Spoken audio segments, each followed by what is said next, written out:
নমস্কার, top trading Bangla চ্যানেলে আপনাদেরকে স্বাগত জানাই। এটা নিফটি অ্যানালিসিস ভিডিও। এই ভিডিওতে অ্যানালিসিসের মাধ্যমে আমরা বোঝার চেষ্টা করব সোমবার অর্থাৎ 12 ফেব্রুয়ারিতে নিফটি কেমন আচরণ করতে পারে, কেমন মুভমেন্ট দিতে পারে এবং সাপোর্ট রেজিস্ট্যান্সের জন্য ইম্পর্টেন্ট লেভেল কোনটা কোনটা হবে। ওয়ান ডে টাইম ফ্রেম করে নিলাম। তো গত শুক্রবার 2রা ফেব্রুয়ারিতে আমরা দেখেছি যে নিফটি তার আগের অল টাইম হাই থেকে রিজেকশান নিয়ে ভালো রকম একটা রিজেকশান নিয়েছিল এবং অনেকটা পয়েন্ট নিচে এসে এখানে ক্লোজ করেছিল। তারপর নিফটি আর একবার চেষ্টা করেছে এখান থেকে উপরে যাওয়ার এবং আবার হাই বানানোর বা এই লেভেলটাকে টেস্ট করার, কিন্তু সেটা পারেনি। তার আগেই আবার সেলিং এসছে কোথায়? 22,000-এর লেভেলে। এই যে 22,000-এর লেভেল, এই লেভেল থেকে সেলিং এসছে এবং এখানে দেখলাম হালকা পজ নিয়েছে এই জায়গাটা। তো হতে পারে যে পরের দিন এখান থেকে আবার এরকম একটা সুইং বানালো এবং নিচের দিকে যে ট্রেনটা আছে সেদিকে র্যালি করলো। দেখুন, নিফটি লাস্ট শুক্রবার খুব ইম্পর্টেন্ট একটা জোনে ক্লোজ করেছে। কেন দেখাচ্ছি। নিফটি ক্লোজ করেছে 21,780 লেভেলে। 780-তে দেখুন ভালো রকম সাপোর্ট বা রেজিস্ট্যান্স জোন আছে নিফটির জন্য, ভালো রকম, মানে পুরো এরিয়াটাই এখানে কভার করছে। তো সেজন্যই এটা আমি রেড লাইন দিয়ে মার্ক করেছি। তো এটা নিফটির জন্য একটা ক্রুশাল পয়েন্ট হবে, ক্রুশাল রেজিস্ট্যান্স হবে। তো ট্রেড প্ল্যান কি হবে? চার্টে দেখা যাচ্ছে যে মার্কেট বা নিফটি যদি 21,670 বা 650-এর এই যে লেভেলটা, এই লেভেলটা যদি ব্রেক করে, তারপরে রেজিস্ট্যান্স বা সাপোর্ট হতে পারে 21,571 বা 21,500 লেভেল। 21,500 লেভেল ব্রেক করলে মার্কেট কন্টিনিউয়াসলি র্যালি দিতে পারে। কিন্তু 21,780 থেকে এবং এটার মধ্যে যতদিন থাকবে ততদিন মার্কেট মানে নিফটিতে খুব বেশি মুভমেন্ট পাওয়া যাবে না, অল্প মুভেই সন্তুষ্ট থাকতে হবে। 5 মিনিট টাইম ফ্রেমে চলে আসি। দেখেন, সোমবার যদি ফ্ল্যাট ওপেন হয় এবং তারপর মার্কেট উপরে যায়, তো প্রথম রেজিস্ট্যান্স ফেস করবে 21,806 থেকে 811 এই লেভেলটাতে।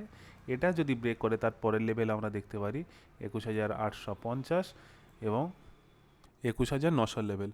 15 মিনিট টাইম ফ্রেম করলে আরও ভালোভাবে বুঝতে পারবেন। তাহলে ফাইনাল ট্রেড প্ল্যান আমাদের হচ্ছে, যদি ধরুন ফ্ল্যাট ওপেন হলো, ফ্ল্যাট মানে কি, এই যে ক্লোজিং জোন এর মাঝেই কোথাও ওপেন হলো এবং তারপরে ব্রেকআউট দিলে প্রথমেই আমরা ট্রেড নেব না, ওয়েট করব এই ডে হাইটা ব্রেক করার জন্য। এটা ব্রেক করলে তারপরের আমাদের ছোট টার্গেট থাকবে 21,850 60 পর্যন্ত।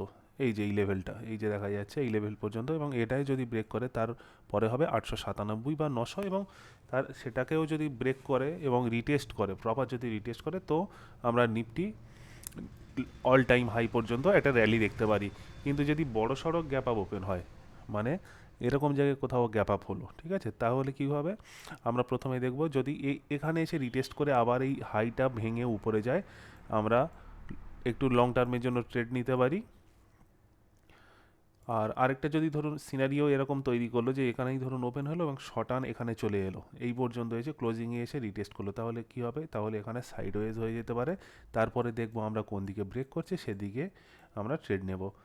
যদি গ্যাপ ডাউন ওপেন হয়, এরকম ধরুন গ্যাপ ডাউন ওপেন হলো, এরকম লেভেলে এসে রিটেস্ট করলে আবার কিছুক্ষণ সাইডওয়েজ থাকতে পারে, তারপর যেদিকে ব্রেক করবে সেদিকে ট্রেড নেব।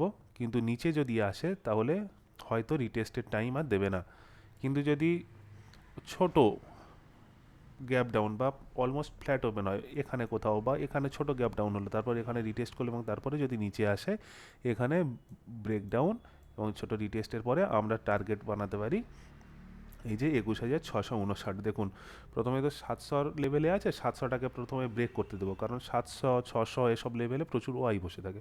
তো 700 ব্রেক করলে আমরা 655 মানে 650 লেভেল পর্যন্ত আমরা একটা টার্গেট পেতে পারি, এবং সেটাকে যদি ব্রেক করে দেয় 650 ব্রেক করলে সাথে সাথেই ট্রেড নেওয়াটা একটু বোকামি হবে। আমাদের দেখতে হবে যে এই 630-এর লেভেলটা ব্রেক করছে কিনা, এই যে 640 থেকে 30-এর এই ক্রুশাল লেভেলটা ব্রেক করছে কিনা। এটা হচ্ছে সাইডওয়েজ জোন থাকবে, ঠিক আছে, এই 10-15 পয়েন্ট সাইডওয়েজ জোন থাকবে। এটাকে যদি ব্রেক করে তাহলে নিফটিকে এখানে আর বাধা দেওয়ার মতো খুব বেশি কিছু নেই, হতে পারে এখানে একটা নতুন লেভেল বানাবে। তো খুব একটা কঠিন রকেট সায়েন্স কিছু না, হ্যাঁ, খুব হালকাই অ্যানালিসিস থাকবে, টাফ কিছু নেই। দেখুন, আর নিফটি যদি এই লেভেলটাকে ব্রেক করে ছোটা শুরু করে, আপনারা বেশ কিছুক্ষণের জন্য পজিশনটা ধরে রাখতে পারেন। যেহেতু আমাদের সবাই অপশান ট্রেডই করি বেশি, অপশান ট্রেডারদের কথাই বলছি। এবং কালকে ভিডিও আসবে ব্যাঙ্ক নিফটি অ্যানালিসিসের।